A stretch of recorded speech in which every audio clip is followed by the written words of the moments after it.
दोस्तों नमस्कार। इस समय धरती पर सबसे ताकतवर हथियार की बात करें तो वह है हाइपरसोनिक मिसाइल और सिर्फ एक देश के पास यह मिसाइल है और वह है रसिया। और हाइपरसोनिक मिसाइल सबसे ताकतवर क्यों है तो बस इतना समझ लीजिए, इस मिसाइल को ना पकड़ा जा सकता है और ना ही रोका जा सकता है और ना ही मारकर गिराया जा सकता है। इसी कारण इससे ज्यादा खतरनाक हथियार वर्तमान समय में धरती पर दूसरा नहीं है और इसी कारण भारत ने इसे बनाने में अपनी पूरी ताकत लगा रखी है। और जिस दिन भारत इस हाइपरसोनिक मिसाइल को बनाकर सेना में शामिल कर लेगा तो यह भारत के इतिहास का भी सबसे ताकतवर हथियार होगा। और अब इसी मिसाइल पर एक बड़ी खबर आई है, जो विभिन्न न्यूज पोर्टल जो डिफेंस पर नजर रखते हैं उन्होंने बताया है कि भारतीय डीआरडीओ ने हाइपरसोनिक मिसाइल का इंजन, जो स्क्रैमजेट इंजन होगा, उसके अंदर के कंबस्टर को बनाकर पूरी तरह से तैयार कर लिया है। और फिलहाल 4 फुल स्केल और 8 सब स्केल कंबस्टर को तैयार किया गया है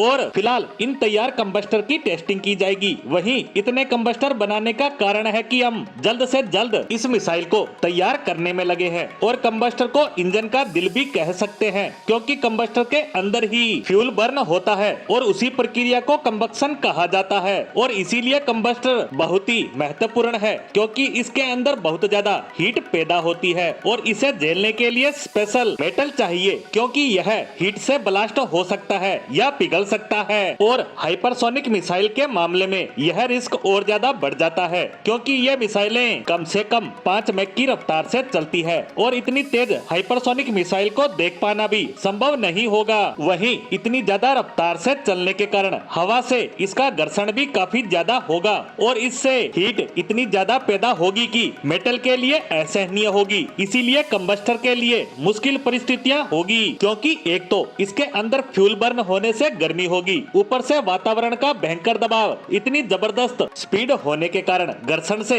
हीट बाहर से भी आएगी। इसीलिए कंबस्टर को रिलायबल होना चाहिए, इसे बहुत स्ट्रॉन्ग होना चाहिए और सही से डिजाइन होना चाहिए और इसीलिए इसे इंजन का दिल कहा जाता है और इसे बनाना सुपर क्रिटिकल प्रक्रिया है। इसीलिए भारत ने इसके 12 मॉडल तैयार किए हैं ताकि सभी पर एक साथ टेस्ट किया जा सके, ताकि टेस्ट और ट्रायल की प्रक्रिया ज्यादा लंबे समय तक ना चले। इसी के साथ इस मिसाइल के सब सिस्टम को भी रेडी कर लिया गया है, जिसका टेस्ट भी इसी के साथ किया जाएगा, ताकि इन पर भी अलग से समय बर्बाद न हो, क्योंकि डीआरडीओ के पास ज्यादा समय नहीं है, क्योंकि सरकार ने इसकी डेडलाइन 2025 की शुरुआत तक रखी है, यानी अब से लगभग 1 साल बाद। इसीलिए डीआरडीओ सुपर स्पीड से इसके निर्माण में लगा है, ताकि जल्द से जल्द इसका निर्माण कर इसके टेस्ट और ट्रायल शुरू कर सके, जिस पर भी हमारी नजर लगातार बनी रहेगी। इसी के साथ हमारी आज की पोस्ट को यहीं विराम देते हैं। धन्यवाद।